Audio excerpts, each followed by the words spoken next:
logistiknya gitu, Bu. Jadi nanti ketika udah dibentuk pabrik, terus nanti, fasilitas jalannya juga sudah memadai, artinya kan, Hmm. apa ya, moda transportasinya tidak sulit untuk mencapai, suatu tujuan tertentu gitu, Bu. Jadi semakin memudahkan ketika jalan sudah dibangun gitu, Bu. Oke. Artinya kalau seperti itu adalah bagian dari proses untuk memperlancar kegiatan proyek itu, bener nggak? Bener nggak, Sakti? Bener nggak, Iya, Bu. Satya? Iya, Bu, betul, Bu. Oke, kalau misalnya saya bangun gedung, saya membangun gedung 10 lantai, kemudian kan kalau bangun 10 lantai itu kan dimulai dari pondasinya dulu, 1 lantai, 2 lantai. Kalau sudah mencapai lantai ke-7, apa yang digunakan?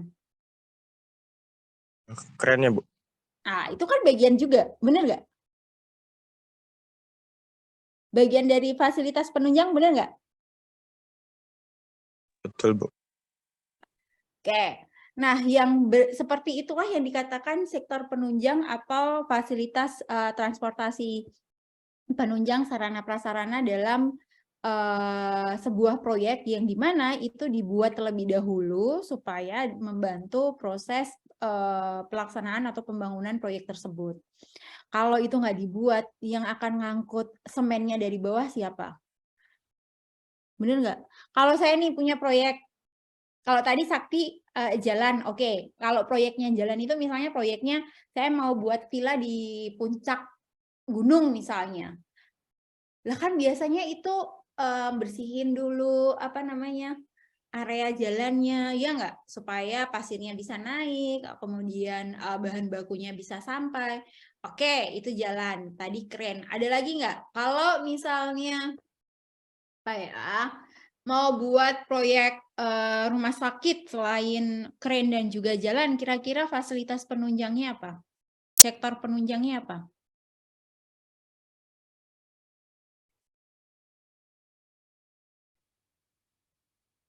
Apa kira-kira?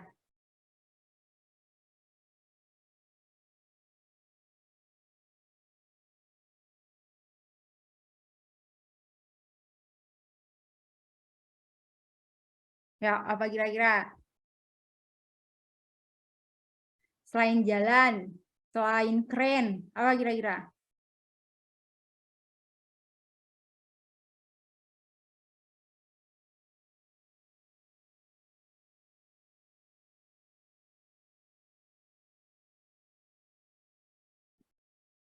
Yuk.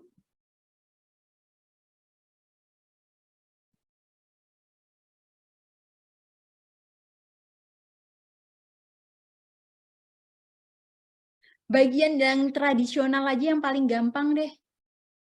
Kalau tangga itu biasanya dibuat hanya atau pabrik membuat hanya kapasitasnya jarak tangga itu 3 meter, 4 meter, 5 meter, sampai misalnya yang paling tinggi itu 20 meter. Kan kita juga perlu tangga-tangga yang lain ya, bener nggak? Bukan rumah tangga ya, tapi tangga untuk proyek. Nah, untuk menjembatani itu kan biasanya mereka buat terlebih dahulu. Kalau proyeknya yang dibuat adalah proyek bangunan, bener nggak? Yang biasanya disusun dengan apa? Dengan papan, kemudian dengan apa sih, bambu misalnya. Bener nggak? Bener nggak? Nah, itu bagian apa? Bagian dari sektor atau bagian dari the promoting sektornya atau sektor penunjangnya. Kita lihat sekarang. Fungsi dari transportasi untuk penumpang adalah kalau kita melihat dari servicing sektor, yaitu adalah untuk memindahkan barang dan juga memindahkan penumpang. Fungsi dari transportasi penumpang adalah menyediakan cara penggerakan dari orang dari berbagai tempat asal ke berbagai tempat tujuan yang lebih mengoptimalkan untuk meminimalkan biaya yang digunakan, waktu yang dibutuhkan, kemudian lebih mengefisiensikan juga dalam proses meminimalkan biaya tersebut dan waktu tersebut. Contohnya kalau sekarang lebih banyak itu penggunaan transportasinya adalah transportasi darat, udara, dan laut. Di mana dalam prosesnya mereka mempunyai estimasi yang sudah ditentukan di awal. Kalau saya mau ke Jogja menggunakan transportasinya adalah darat, darat ada pilihannya, mau transportasinya menggunakan kendaraan roda 4, mobil, atau menggunakan kereta. Dan di mana di masing-masing tersebut sudah ada estimasi biaya dan juga estimasi jaraknya, waktunya yang dibutuhkan, benar nggak? Berbeda lagi ketika di-compare dengan penggunaan sarana transportasi udara. Berbeda lagi ketika di-compare dengan menggunakan transportasi laut. Tapi tidak semuanya bisa digunakan dengan transportasi laut kalau memang itu bukan antar pulau, benar nggak? Nah, itu bagian dari fungsi dari transportasi penumpang. Kalau bagian dari fungsi transportasi barang apa? Yaitu bagaimana menyediakan cara untuk membawa sumber daya yang digunakan di dalam proses produksi dan untuk menyediakan jalan pasar bagi barang hasil produksinya. Di mana hal ini dilakukan untuk lebih mengefisiensikan dalam proses meminimalkan biaya, waktu, kemudian meminimalkan jarak antara siapa? Antara produsen dan juga antara konsumen. Itu bagian dari fungsi transportasi penumpang dan juga transportasi barangnya. Kita lihat sekarang di sini. Transportasi dan keterkaitannya dengan sistem. Kalau dilihat dari sini, sistem transportasi itu proses pergerakan barang dan juga orang, di mana dalam proses pergerakan barang dan orang itu memiliki keterkaitan antara sistem ekonomi, sosial, politik, dan lingkungan. Bagaimana kalau dilihat dari sisi ini teman-teman menjelaskan kenapa pergerakan barang dan juga orang ini berkaitan dengan sistem ekonomi, sosial, politik, dan lingkungan? Dari alur diagram ini. Bagaimana keterkaitan transportasi dengan keterkaitan dengan sistemnya? Ayo, siapa yang bisa bantu?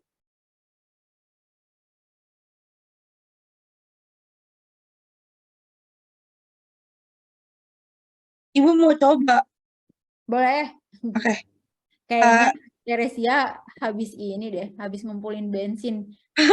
Lagi semangat, Bu.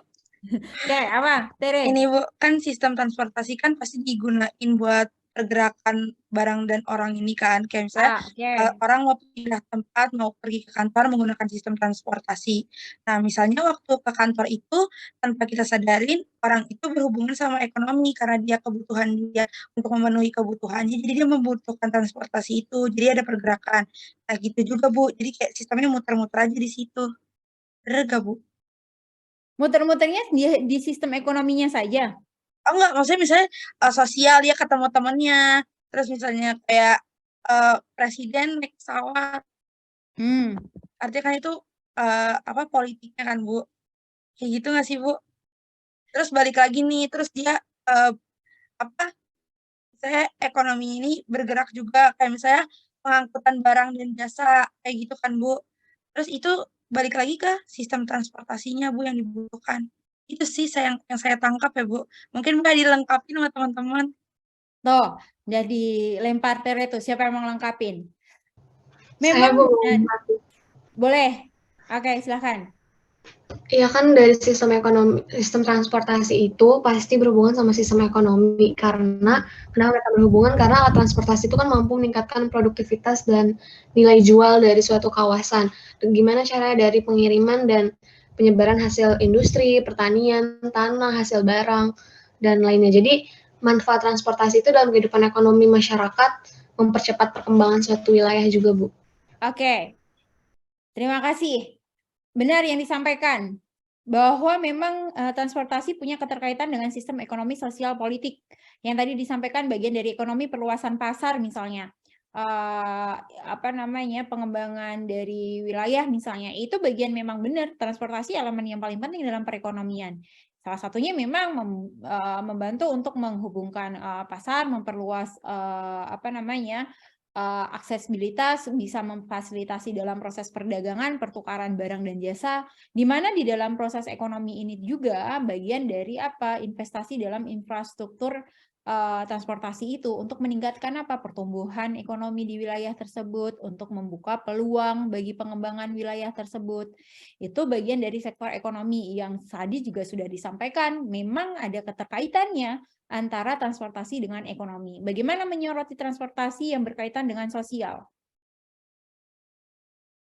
Di dalam proses transportasi ini dapat berpengaruh terhadap akses atau mobilitas dan aksesibilitas yang memang berpengaruh terhadap kesetaraan dan kesempatan sosial. Akses yang buruk ke transportasi dapat bisa membatasi akses layanan dan juga pekerjaan.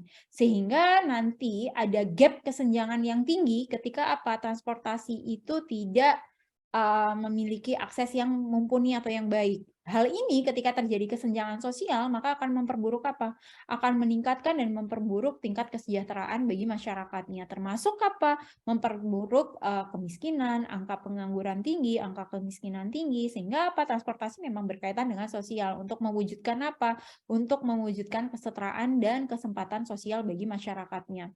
Bu, kalau saya tinggal di Papua, apakah akan sama ketika saya akan merasakan atau mempunyai akses sosial, aksesibilitas yang sama dengan saya tinggal di Jawa? Tentu berbeda. Nggak usah di Papua deh, kalian berada di kawasan Kalimantan yang masih agak dalam deh.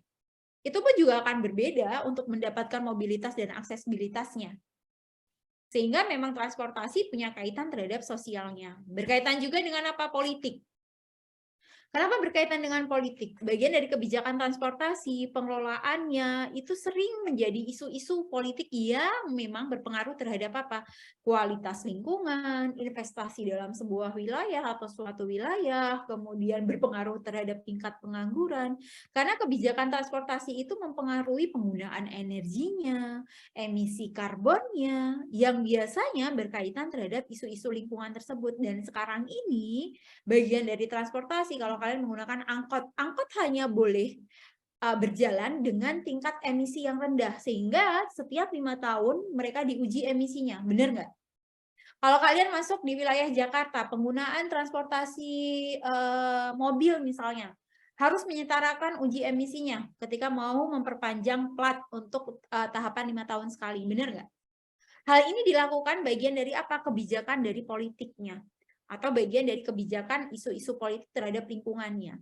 Dengan demikian berarti transportasi memang memiliki keterkaitan erat antara antara tiga ini nih. Sistem, ekonomi, sosial, politik, dan lingkungan. Yang dimana memang pertimbangannya adalah secara holistik dalam proses pembangunan dan pengelolaannya harus bersamaan. Dan itu yang dimaksud dengan bagaimana diagram alirnya ini, bahwa sistem transportasi dan juga sistem ekonomi sosial politik itu berpengaruh dalam pergerakan barang-barang dan juga orangnya. Di mana barang dan orang itu berkaitan langsung dengan transportasinya dan berkaitan langsung dengan sistem ekonomi sosial dan politiknya. Paham ya? Paham ya? Yang saya jelaskan memang tidak ada di slide, mohon untuk dicerna, dipahami. Oke. Oke, kita lihat di sini. Di sini adalah bagian dari transformasi chain-nya. Apa sih yang dimaksud dengan the transport chain? Apa yang dimaksud dengan the transport chain yang ada di diagram itu?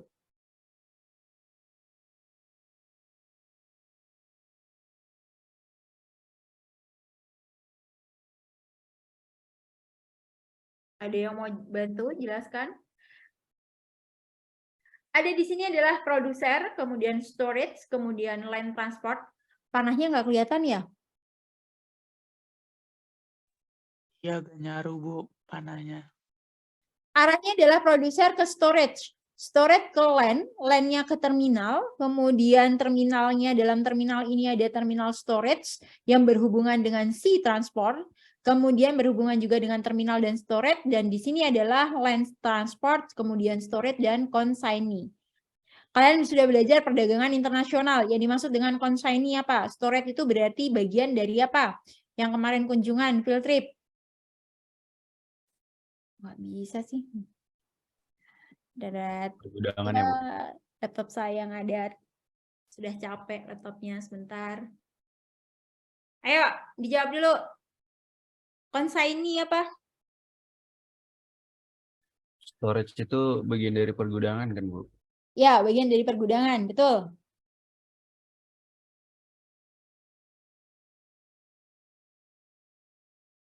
Kalau consignee?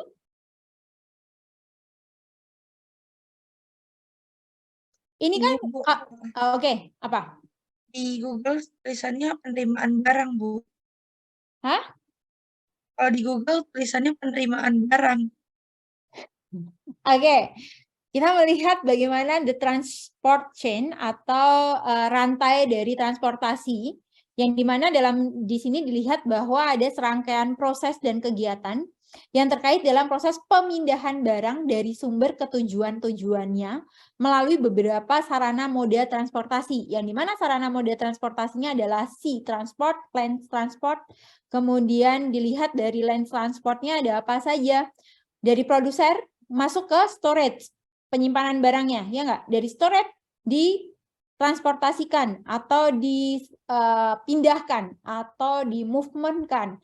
Kemana? Ke terminal dan juga storage lagi. Nah, dari terminal dan storage ini pindah lagi dengan menggunakan apa? Menggunakan transportasi lautnya. Kemana? Ke terminal dan storage-nya lagi. Atau ini gudang 1, yang lingkaran hijau ini adalah gudang 1, terminal 1, yang di sini adalah terminal 2. Yang di mana dimulainya adalah dari produser. Kemudian dari terminal 2 yang di sini dipindahkan lagi dengan land transport kemana? Ke storage sampai dengan ke consignee, penerima barangnya. Benar nggak? Jadi dimulai alurnya dari mana? Kalau dari sini rantai transportnya dari produser ke consignee-nya. Di mana melalui apa? Melalui 3 kali perpindahan barang. Dari produser pindah ke terminal 1, terminal 1-nya menggunakan sarana laut pindah ke terminal 2, terminal 2-nya dipindahkan lagi ke gudangnya sampai diterima ke consignee-nya. Paham? Alurnya di situ. Nah, disinilah rantai transportasi dimulai dari proses pengambilan atau pengiriman barang dari pemasok, kemudian diangkut menggunakan transportasi atau moda transportasi, kalau di sini berarti darat, kemudian diterima di gudang atau fasilitas penyimpanan yang tadinya nanti dikirimkan lagi untuk diterima di gudang berikutnya sampai nanti dikirimkan ke konsumen akhirnya.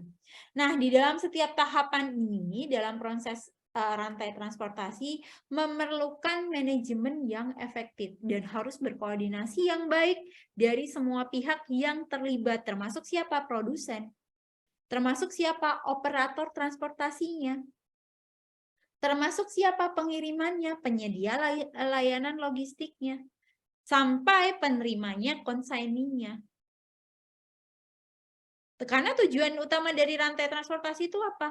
Untuk bisa memastikan bahwa pengiriman barang yang ini nih, dari produsen ini nih, sampai dengan ke konsaini ini nih, itu bisa dipastikan prosesnya aman, prosesnya cepat, prosesnya efisien dari produsen sampai dengan konsaini, dengan meminimalkan biaya dan juga resiko dalam proses pengiriman pemindahan barang tersebut.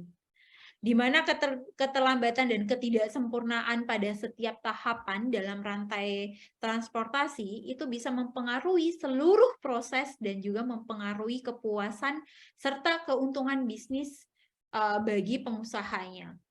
Oleh karena itu apa? Dalam setiap rantai transportasi atau the transport chains-nya itu harus dilakukan dengan efektif, yang outputnya adalah keberhasilan dari bisnis itu sendiri. Paham ya? Paham ya? Paham ya di sini ya rantainya? Oke, kita lanjut sekarang. Nah, apa yang dimaksud dengan role of transport in logistic part 1? Di dalam manajemen transport atau pelayanan transportasi ada hal penting atau elemen penting dalam setiap logistik atau di logistiknya. Di mana ada koalisi dari determining-nya yang harus include dalam proses pengiriman barang. Ada speed of delivery-nya, ada certainty of timing-nya, ada freedom from interruption-nya, sampai ada quality atau impact dari ancillary service-nya. Apa yang dimaksud dengan speed of delivery? Dari rule of transport in logistik. Ya. Kecepatan pengirimannya, Bu. Proses pengiriman yang seperti apa? Iya, jadi waktu jarak waktunya gitu Bu, lead time-nya Bu. Gimana? Kurang Jadi kenceng. Lead time. lead time-nya iya Bu. Jadi lead time dari Oke. pengirimannya Bu. Seperti apa lead time yang diharapkan ketika berbicara mengenai tadi speed of delivery? Lead time yang diharapkan sudah pasti yang cepat Bu. Yang apa ya, yang waktunya sudah sesuai dengan perkiraan sebelumnya Bu. Oke, berarti satu, penentuan time-nya itu sudah ada kesepakatan proses pengiriman barang misalnya dari Malaysia ke Indonesia misalnya. Berarti di situ sudah tertera lead time-nya itu berapa lama waktu yang dibutuhkan, benar nggak? Meskipun dalam proses pengiriman barang itu apa namanya, ada part-part yang memang tidak bisa kita hindari, misalnya resiko-resiko di jalan itu kan ada beberapa yang memang kita tidak bisa hindari, benar nggak? Benar nggak? Betul Bu. Estimasinya dalam prosesnya itu ya kalau barang hanya dipindahin dari Malaysia dengan komposisi atau berat yang sudah tertera di situ, penggunaan moda transportasinya juga sudah ada time waktu yang memang diberikan di situ, misalnya 2 hari, 3 hari, benar nggak?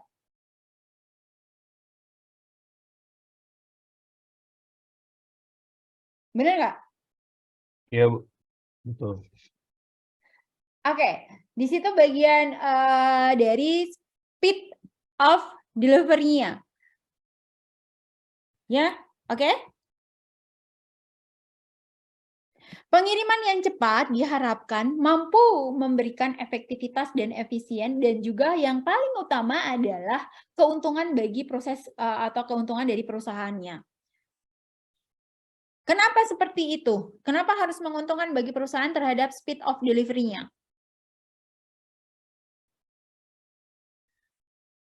Apakah dengan pengiriman yang lambat itu juga akan berpengaruh terhadap keuntungan dan juga berpengaruh terhadap kepuasan? Jelas. Ya enggak? Ya enggak?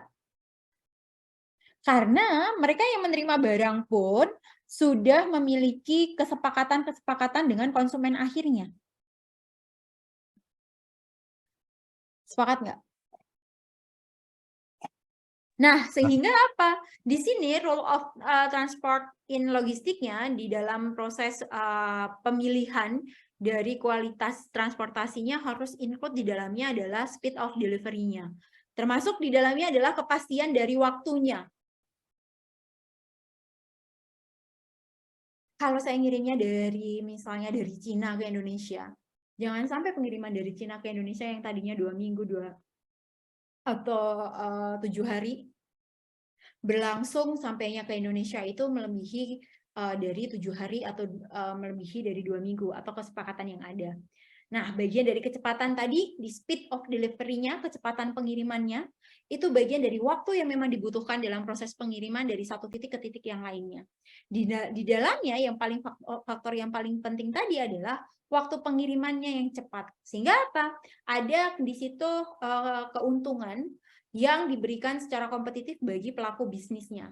Dengan kecepatan pengiriman itu yang bergantung terhadap moda transportasi yang digunakan, seperti misalnya saya menggunakan pesawat terbang, bagaimana kecepatan pengiriman menggunakan pesawat terbang, menggunakan kapal laut, bagaimana memakan waktu yang lebih lama lagi kalau menggunakan sarana transportasi kapal laut misalnya. Tetapi cost-nya lebih murah menggunakan transportasi kapal laut dibandingkan dengan pesawat terbang. Tapi kecepatan pengirimannya juga berpengaruh terhadap apa? Terhadap faktor-faktor yang lainnya, jarak pengirimannya, cuacanya, lalu lintas jalurnya, yang kadang kita tidak tahu apa yang terjadi di jalan, dan itu yang biasanya harus ada estimasi kelonggaran waktunya. Di dalam bisnis itu memang membutuhkan proses pengiriman yang cepat. Ketika kecepatan pengiriman tinggi, itu biasanya harus menggunakan layanan yang ekspres. Sama halnya saya ngirim barang dari Jakarta, mau saya kirim barang ke Kalimantan. Biasanya kalau butuh waktu yang cepat, saya menggunakan apa? Ekspres, dengan biaya yang dikeluarkan juga cukup tinggi. Benar nggak? Nah, sehingga hal ini dalam proses pemilihan sarana transportasi yang tepat, itu harus dimiliki untuk sebuah manajemen pengiriman atau manajemen delivery, sehingga harus efektif bisa mengoptimalkan kecepatan pengiriman yang menguntungkan bagi lini bisnisnya. Oke ya, bagaimana sekarang berkaitannya dengan certainty of timing-nya? Siapa yang mau menjelaskan? Saya izin menjelaskan mengenai Boleh. of timing, perihal artinya mengenai kepastian waktu ya Bu. Nah, kepastian waktu ini sangat penting Bu untuk proses produksi dan distribusi barang, karena jika waktu pengiriman tidak terjamin, ada beberapa hal yang menyebabkan keterlambatan produksi dan distribusi barang dan hilangnya pelanggan dan kerugian finansial bagi perusahaan gitu. Dan juga jika kepastian waktu ini tidak terjamin akan mempengaruhi kualitas dan pelayanan pelanggan gitu. Seperti itu. Oke, yap. Ketika kepastian waktu itu tidak terjamin, pasti berpengaruh terhadap apa? Kepuasan pelanggan. Berpengaruh juga terhadap apa? Terhadap tadi kualitas dari barangnya. Karena ada dalam beberapa kasus kepastian waktu itu dapat menjadi lebih penting dibandingkan dengan kecepatan pengiriman. Terutama jika bisnis itu membutuhkan barang yang dibutuhkan pada waktu tertentu. Contohnya misalnya sebuah pabrik membutuhkan suku cadang dari dari produsen untuk proses produksinya. Sehingga dalam proses produksi itu kan ada waktu yang sudah dijadwalkan. Sehingga dia butuh kepastian waktu itu. Dan dalam hal ini ketika waktu itu sudah dijadwalkan untuk proses produksi, sedangkan dia butuh suku cadang yang harus didatangkan dengan cepat, dia membutuhkan kepastian waktu itu lebih penting dibandingkan dengan kecepatan pengiriman barang. Memang dibutuhkannya adalah kecepatan pengiriman, tapi kepastian waktu jauh lebih penting ketika saya membutuhkan part itu untuk proses produksi saya. Paham ya? Itu ada dalam beberapa kasus yang memang kepastian waktu itu bisa menjadi unsur yang paling penting dibandingkan dengan proses pengiriman barang. Faktor lain sepertinya tadi sama halnya dengan kecepatan pengiriman. Seperti cuaca, gangguan, itu kan bagian dari sistem transportasi yang memang bukan kesalahan dari manusia. Benar nggak? Tergantung alam itu bersahabat dengan kita nggak? Memang kesalahan manusia juga berpengaruh terhadap kepastian waktu dalam pengiriman. Tetapi ada faktor-faktor lain yang juga berpengaruh dalam sistem transportasi berkaitan dengan kepastian waktu. Dan sehingga apa? Perusahaan itu perlu memiliki strategi dan juga sistem manajemen resiko yang baik dalam proses apa? Mengatasi resiko keterlambatan dan juga mengatasi resiko penundaan. Sehingga yang dimaksud dengan certainty of timing atau kepastian waktu itu adalah di mana kemampuan transportasi untuk bisa memberikan waktu dalam proses pengiriman yang sudah dijadwalkan dengan baik. Ini berarti ketika barang dapat dikirim itu tiba pada waktu yang memang sudah dijadwalkan dan diharapkan, tanpa ada keterlambatan, tanpa ada penundaan yang diinginkan. Paham sampai sini? Oke, bagaimana dengan freedom for interruption?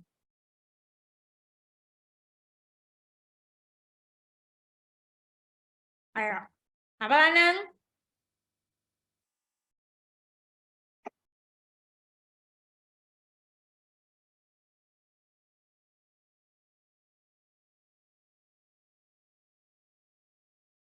Freedom of interruption. Apa? Bebas dari gangguan, Bu. Apa? Bebas dari gangguan. Ya, apa yang dimaksud dengan terbebas dari gangguan atau kebebasan dari gangguan?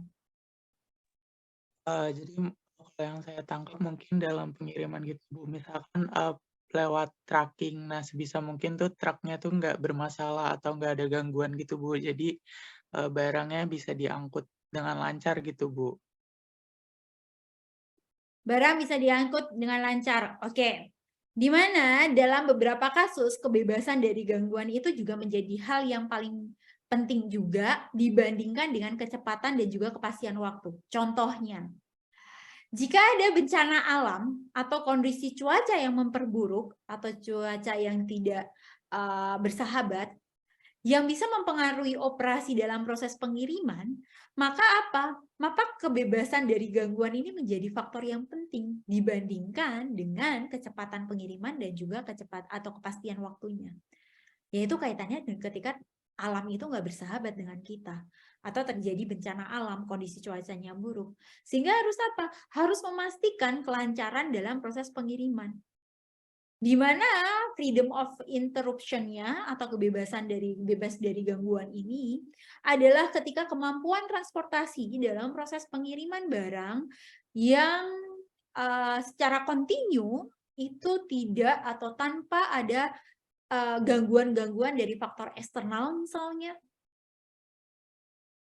Yang berarti adalah apa? Transportasi dapat dilakukan tanpa terkendala oleh faktor seperti cuaca yang buruk, bencana alam, kerusuhan, ataupun faktor-faktor yang lainnya yang bisa mengganggu dalam atau mempengaruhi dalam proses operasi transportasinya.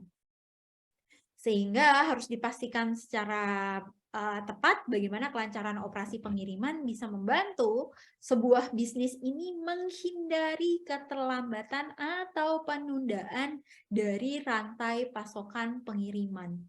Sehingga apa? Bisa dipastikan pengirimannya adalah tadi tepat waktu dan juga cepat. Di sisi lain memang dalam proses ini, dalam proses bebas dari gangguan ini, transportasi atau perusahaan transportasi juga harus bisa memiliki strategi, harus bisa memiliki sistem-sistem untuk apa? Untuk manajemen resikonya, supaya apa? Supaya proses pengirimannya itu bisa terbebas dari gangguan.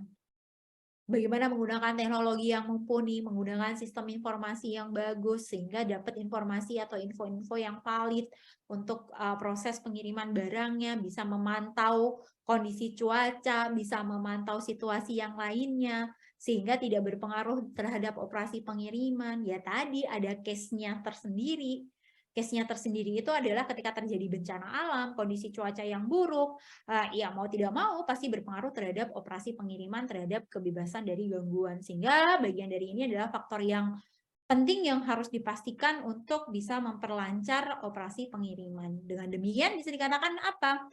Bisa dikatakan bahwa bebas atau terbebas dari gangguan ini adalah merupakan salah satu faktor yang penting juga untuk bisa memastikan operasi pengiriman. Gitu ya. Sebentar.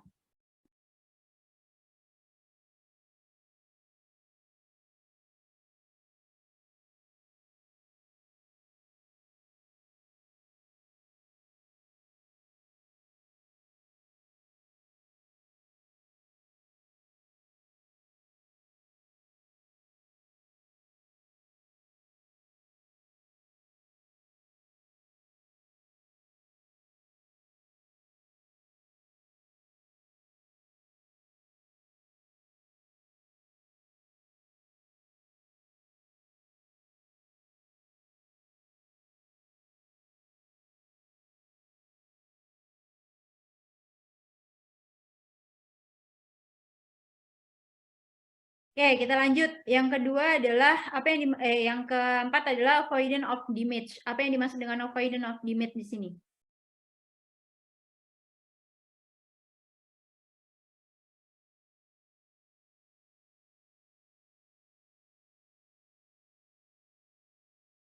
Saya mau coba jawab, Bu. Boleh, silakan. Iya, saya izin off cam ya, Bu, karena rada lag, Bu. Jadi yang dimaksud dari avoidance of damage ini atau menghindari kerusakan barang itu karena menghindari kerusakan barang itu salah satu faktor penting gitu, Bu, yang bisa mengakibatkan kerugian finansial atau bahkan reputasi, Bu. Jadi perlu yang namanya kayak asuransi gitu-gitu. Terus juga handling buat barangnya itu atau produknya itu harus baik, harus benar gitu. Terus pemilihan transportasinya juga harus tepat. Terus juga makanya bakalan ada di awal-awal itu yang namanya pelatihan karyawan supaya karyawan-karyawan itu bisa lebih bertanggung jawab gitu. Oke. Bagian dari penghindaran kerusakan itu adalah salah satu juga yang penting dalam proses transportasi karena bisa membantu memastikan bahwa barang yang diangkut itu bisa sampai dengan tujuan itu tidak dalam kondisi yang rusak atau siap untuk digunakan dan tidak atau tidak merugikan secara finansialnya bagi bisnis itu sendiri. Nah, contohnya adalah ada beberapa kasus dalam penghindaran kerusakan atau menghindari kerusakan itu menjadi salah satu faktor yang penting juga. Contohnya apa? Jika bisnis itu mengangkut barang yang memang mudah rusak dan dengan harga nilai yang tinggi, maka hal ini adalah menjadi faktor yang penting untuk menjaga apa? Untuk memastikan barang itu tiba pada tujuan atau lokasinya dengan baik. Sehingga apa? Dalam hal ini perlu adanya tadi, ada proses informasi pelatihannya, ada proses penggunaan metode dan teknologinya yang tepat, sehingga dalam proses mengangkut dan menangani barang yang dilakukan ini bisa dipastikan aman dan dapat mencakup penggunaan dan kemasan itu yang tepat atau bisa menggunakan pelindung yang sesuai serta menggunakan sistem teknologi dan sistem informasi yang sesuai juga. Sehingga apa? Penghindaran kerusakan itu menjadi salah satu faktor yang penting dalam proses bisnisnya. Oke, baik, terima kasih. Tadi sudah disampaikan. Yang kelima adalah avoidance of loss through pilferage-nya. Apa yang dimaksud di sini?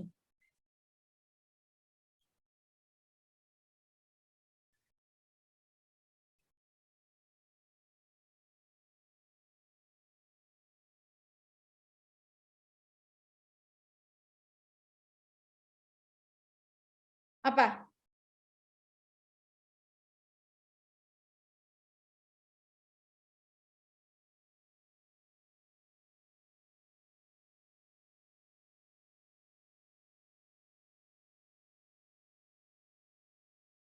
Yuk, siapa?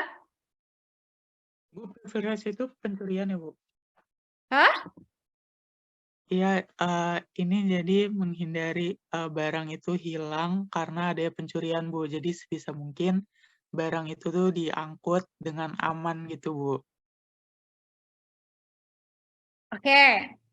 Penghindaran kerugian akibat kecurian. Betul, berarti kemampuan transformasi untuk menghindari kehilangan pencurian barang selama proses pengiriman.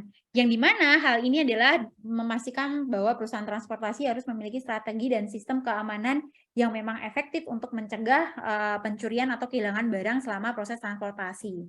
Dalam hal kasus juga, bisnis ini atau penghindaran kerugian akibat pencurian ini menjadi salah satu yang penting. Contohnya apa? Jika bisnis mengangkut barang yang bernilai tinggi dan rentan terhadap pencurian. Sehingga hal ini menjadi sangat penting untuk dilakukan atau untuk di-manage teknologinya, sistem informasinya untuk bisa memantau, melacak dalam proses pengiriman barang ini. Sehingga bisa dipastikan bahwa barang itu bisa aman, bisa terlindungi selama proses transportasi pengiriman barang ini. Oke, yang terakhir adalah quality atau impact ancillary service-nya.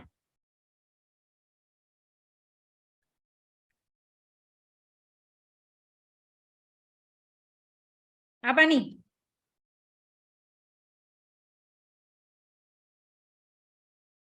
Yang nggak masuk siapa nih?